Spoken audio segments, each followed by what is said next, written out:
Today's shoutout goes to... Actually, I was able to record my own footage this time. Fancy that. Anyway, I'm just gonna start this by throwing something out there. I'm a pretty forgiving guy when it comes to video games. I mean, everyone else is like, that 3 isn't scary like the other, that's stupid. But I had a swell time with that game. Nonetheless, I can't get over myself. And while there are a lot of games in this day and age that I do genuinely enjoy in spite of their faults, it isn't quite the same feeling that a lot of games made me feel as a kid. And this isn't about blind nostalgia for games that really aren't all that or whatever. Games in general just don't make me all that excited nowadays. Maybe a little, sometimes more, but never to the point that a really good book or movie or whatever would, you know? When was the last time we saw a game that could be called an instant classic or something along those lines? Something that's more than good. Something that's truly inspired and great. There have been times when I've thought that maybe I'm just starting to outgrow gaming. Dust put those worries to bed overnight.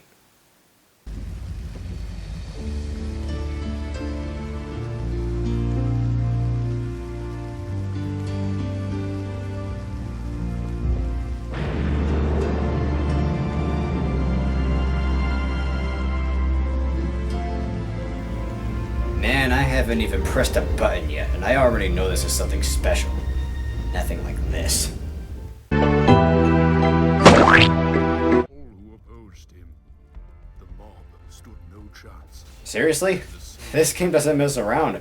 Right from the get-go, this thing is doing everything it can to make the best first impression on me possible. So, yeah, this is Dust, an Elysian tale. An indie side-scroller brawler developed by Dean Dodrill, and that's it. Well, okay, he didn't do the voice acting or the soundtrack, and he made some changes to the story at the advice of his friends to make it more tight, but everything else was developed by this passionate, talented man whose 4-year journey inspires me. We'll get back to him later. So how does Dust play? Like a dream. It's got action RPG elements, platforming elements, Metroidvania elements, and it's all implemented and blended together so well. This game does everything it could possibly need to and more. The controls are remarkably smooth, the combat is slick and satisfying, the environments are memorable, the platforming is very imaginative and challenging enough to have an edge, but rarely, if ever, to a point that's frustrating. Overall, Dust is extremely addicting from the moment you start playing. Really, I know this is a big claim to make, but the fighting mechanics in particular just might be the most responsive and versatile that I have ever seen, and there are all sorts of nifty little tricks you can do. One neat trick I really love to do is to draw the items enemies drop to myself instead of having to walk over to scrounge them up. It sounds like a little thing that on its own shouldn't really matter, but it's nice little touches like this that just make for an overall tighter experience and show off just how this game sets itself apart from more typical games. And again, the controls in general are just amazing. It's extremely rare that I ever find myself doing something I didn't want to because the controls threw me for a loop or whatever. It's one of those surprisingly rare games where if you mess up, it really is your fault and not the game's. Even when jumping along tiny platforms, some of which I'd fall off, I never got mad at the game. There's also some really clever puzzles involving the use of the dust storm and wind currents and whatnot, along with some really great platforming that never got tiresomely repetitive. One of my absolute favorite things to do, something that really shows just how well this game plays, is using the dust storm to whoosh through the air at enemies and launch myself into the sky like a rocket, hacking away at them on my way back down and using this trick to reach areas I was never supposed to so soon if I do it at just the right angle. It's really game-breaking, and I freaking love it. Remember how much I said I like Miramasa? Yeah, this game is more fun.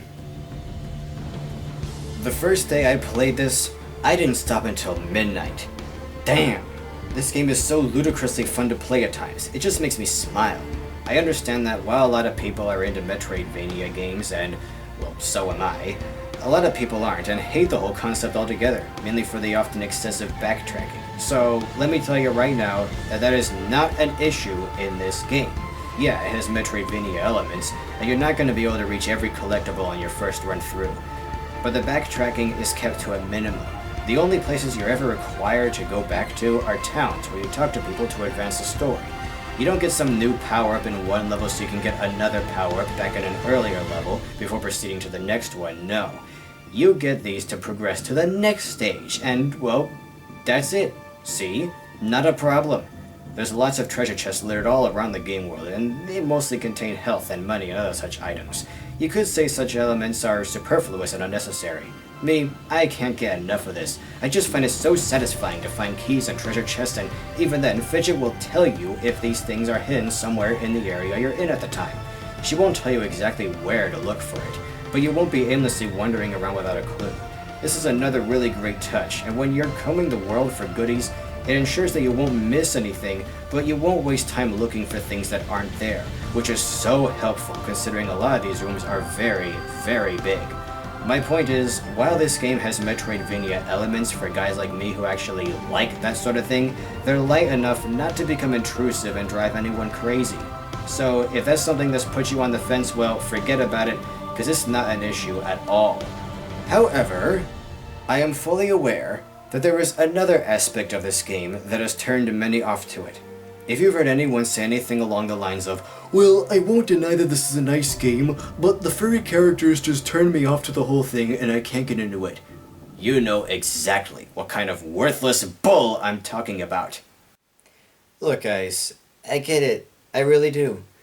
One day you're just innocently surfing the webs, and you happen to stumble on this site with a weird name you've never seen before, but you click on it anyway for whatever reason, and before you know it, you see a bad drawing of Timon doing things with Pumbaa's...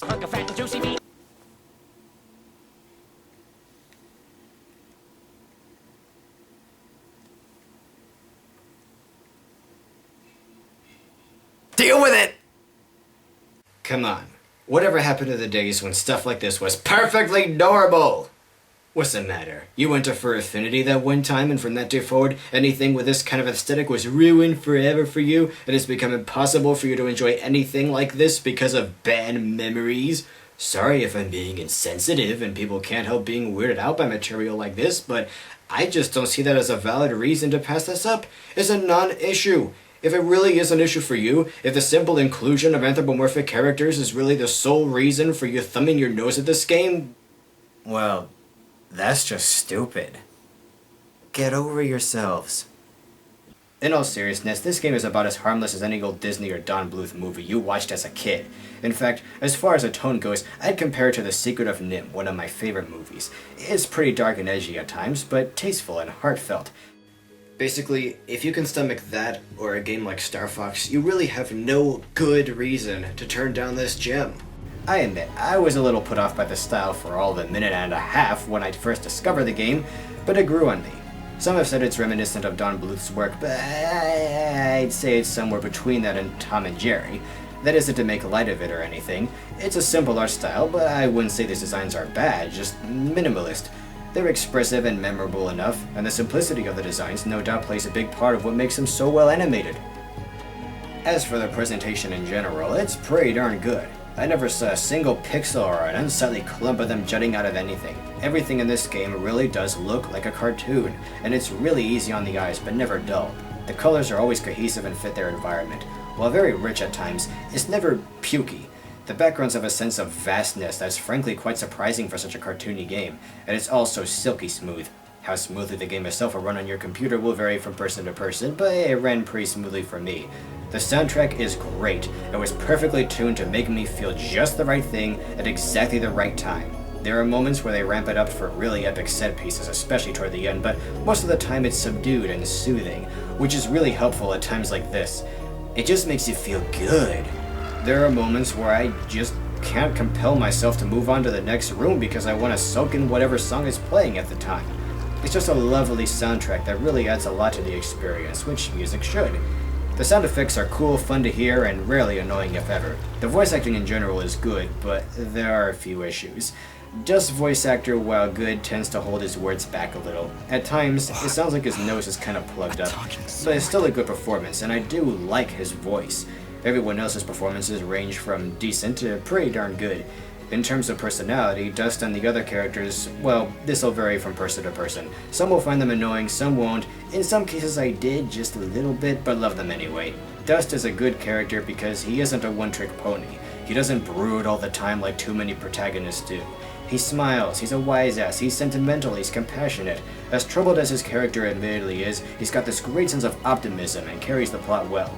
Fidget, your sidekick, is odd, but in a very tongue-in-cheek, intentional way. For all her troubles, she actually reminds me of people I know in real life who really do act and talk this way. So as silly as she is, I guess you could say that in some ways she's really the most realistically written character in the game. Nah. I like her, but there isn't really much else I can say about her. I really like the soft-spoken talking Sora. He has a surprising warmth to him despite being a hunk of metal, and it was always nice to hear what he had to say. His character easily could have turned out floaty and pretentious, but as cryptic as he can be, he never irked me. As for the villain, well, he's pretty cool too. I can't sympathize with him as far as his agenda goes, and we're never really shown what his motivations are for the things he does, beyond that he just felt like it one day and decided it was a good idea. But we don't really need to know. All we need to know about him is his personal connection to Dust.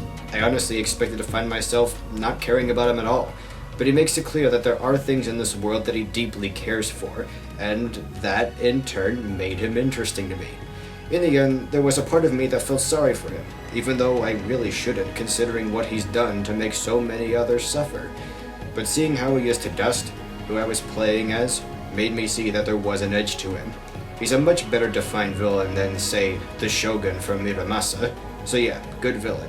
Heck, even the bosses are good characters. As actual bosses, well, they're not quite that epic, but passable. I mean, they're a lot like Mega Man bosses, and they're much better characters than most of the bosses you'll encounter in most video games. My favorite character, by far though, is the Merchant. So many characters in his position, like the kinda sorta maybe a zombie but not really Merchant from Resident Evil 4, have been created with this contrived edginess to them, and that they aren't really on your side, and at first they make it out like he's just another one of these malicious, unrelatable characters. But no, he really is a swell guy. He's actually really difficult to describe, but hey, try playing the game and get to know him, and you'll probably see why I like him so much. As for the story, well, it's very good. I was really surprised by just what direction it wound up going in. Early on in the game, I could swear I knew where this was going, that I'd seen this story dozens of times already, even in Miramasa. The overused, oh geez, a mysterious warrior wakes up with amnesia and he seems friendly enough, but he may have been a murderer in the past trope, you know? But I was dead wrong. There are twists and turns in the story that totally turn such tropes like that on their head, and I was very surprised. And that ending, oh, my heartstrings. Such a great game. Don't you dare! I'm serious. I went into this game not really knowing much about it, and I am so glad I did. It's why I'm not actually showing you much footage or story outside the first few areas of the game. This is a unique, fresh experience that needs to be experienced freshly firsthand. Don't have an Xbox 360? No problem. Anyone with a computer can play this game. Just sign into Steam, download it, get a Steam card at GameStop, redeem the code, buy the game, and bam! You're all set. It's easy. Anyway, if there's any chance that you may someday play this game, don't spoil it for yourself now. As I was playing it and events unfolded around me, I kept guessing at what was going to happen next, but never being sure, never really knowing. It kept me engaged and kept me wondering, and any time I thought it was starting to get predictable, it threw me for a 180. It does everything a story should, and man, the ending is such a punch in the gut. Get ready for some really strong tearjerker moments, because there are a lot of them. It's weird because a lot of the time there's this faint underlying almost constant feeling of despair that bad things are inevitably going to happen if you keep playing, but it still fills you with enough joy to counter that and to keep you playing through to the end. It is sometimes depressing, but it's also uplifting at times. It made me feel lots. There's also some really good myth building, though mostly near the end, when they introduce elements that easily warrant a sequel in which such concepts could be explored more. I would love to see more entries in this Elysian Tales series, and play as another blade wielder like Dust, maybe someone who lived in a different time or a different land. I know I'm gushing over all this, but I just couldn't stop playing once I started. Before I give my final thoughts on the game, let's get something out of the way. When you go to GameStop, and you pay $50 to $60 for a new game, do you really think you're giving all that money to the people who made the game? No, that's not how it works, silly. The sad truth is, most of the time, developers only get like $5 out of what you paid. Most of the hard-earned cash you fork over for games that in this day and age are getting harder and harder to afford goes to whoever molded the plastic case the game is packaged in, or the disc is printed on, and the people who got those materials in the first place, and the marketing, and giving the store itself a cut. All of these things are necessary, but in the end, the people who actually made the game hardly get anything. You're blowing loads of money, but you're ultimately giving these people chump change. It's how so many developers go under because a single game flopped. They're lucky to get anything. Remember how big and colorful instruction booklets used to be? Well, that shit costs money.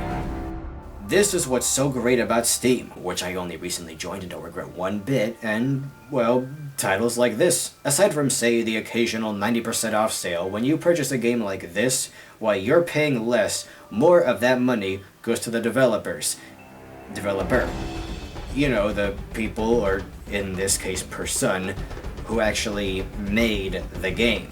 So, yeah, it's a win-win for everybody involved. You can get this game for real cheap on Xbox Live Arcade and Steam. Now look, I'm gonna make one more comparison to Muramasa, since it's a fairly similar game. Make no mistake, I think Muramasa is a really good game, and I'll defend it from people who claim it's shallow and only sells on its looks alone. That said, Dust blows it out of the water. I can safely say that I got much more bang for my buck with this strong indie title than this retail title. This first sold at $50. This is selling at $15, and it's almost as long, if not longer. I guess the point I'm trying to make is that this comparison is a microcosm of the state of gaming in general. It just seems like a lot of big AAA games aren't really all that, and it's often titles like this that wind up being so fun and leaving more of an impact on gamers like me. The kind of impact that's more than what you'd expect from a video game. Bottom line, I like Muramasa a lot. Like I like a lot of video games. But being a part of this series, it's one of those games that I'm admittedly pretty forgiving towards, you know? It's good, but not outstanding. Playing Dust, on the other hand, was one of the strongest experiences I have ever had with a video game. There is nothing to forgive here. And yes, this game was developed by one guy. He programmed the mechanics, he made all the art, he's an all-around hell of a guy, and he's made a game that looks the part and plays great. This game wasn't made to placate shareholders or break even. It wasn't made for money. Well, kinda, obviously, but that's just an afterthought, really. You don't just make an entire game by yourself for that. This is a work of love. A love for gaming that permeates the world he's created, and in turn makes for a very fun, fulfilling experience that Dodrill should be rewarded for. Great music, sound effects, and voice acting, a surprisingly powerful story, rich environments, a strong atmosphere, distinct level design, great animations, memorable characters, satisfying responsive fighting mechanics, and overall superb controls, all of which makes for what has now become one of my favorite video games. This Gaming Injustice series of reviews of mine is a chance for me to talk about games I like, but it's more than that. There are a lot of games I think were simply overlooked because they were under the radar or they never got the acclaim I think they deserve. You could say in some cases I'm just defending these games, but I never thought I'd have to go through the trouble of defending such an obviously amazing game. But apparently I do. Like I said, this is a game that just makes me smile. And that might seem like a silly thing to say, but it really is meaningful. That for a while, I just get so giddy and excited every time I thought about the next time I'd be able to play this game. You know, where I'd go next, what I'd find next, and who I'd chop up to ribbons next. Whereas, like, every time I thought about playing this game again, I'm like, hey, I want to play Dust! It's just been so long since any game made me feel this way, and it's something that all developers, that everyone in the industry should strive to instill in players. How many games have you played lately that made you feel that way? The only gaming injustice here isn't that there are people who don't like this game. That's fine. The injustice is that there are people who turn it down for stupid, stupid reasons. I don't care if Dodrill drew some furry porn in his college years and it's all you can think about when you see this game, or whatever people pull out of their ass. I don't care if you've spent too much time on the internet and furries creep you out. If you can sit through Disney's Robin Hood, then what's the problem here? I'm not going to let anything outside the game itself negatively influence my experience with it. All I care about is that I had fun playing this. Real fun! It wasn't just a way to pass the time and get away from real life for a little while. It was fun! And if you're gonna let the furry characters or the unobtrusive Metroidvania elements turn you off from this, you really don't have a good reason to hate this game because those just don't count. Or at least they shouldn't, in my opinion. Anyway, sorry for getting a little ranty near the end. When all is said and done, Dust: An Elysian Tale is a no-brainer. It's a truly stellar and timeless game that only the most jaded and biased of schmucks wouldn't enjoy on some level. Seriously, just try this game out. It's a joy the caliber of which is rarely seen in modern gaming and even indie gaming. If you like these funny little things called video games, chances are you'll love this. You get so much bang for your buck, and you really are missing out if you turn it down for any reason, most of which are dumb anyway. I like a lot of games, really, but I don't love a lot of games. It has been ages since I found myself this invested in a game of any kind, and I want you to have that same feeling. $15 for one of the coolest games you'll ever play. This shouldn't be hard. Anyway, doodles, guys.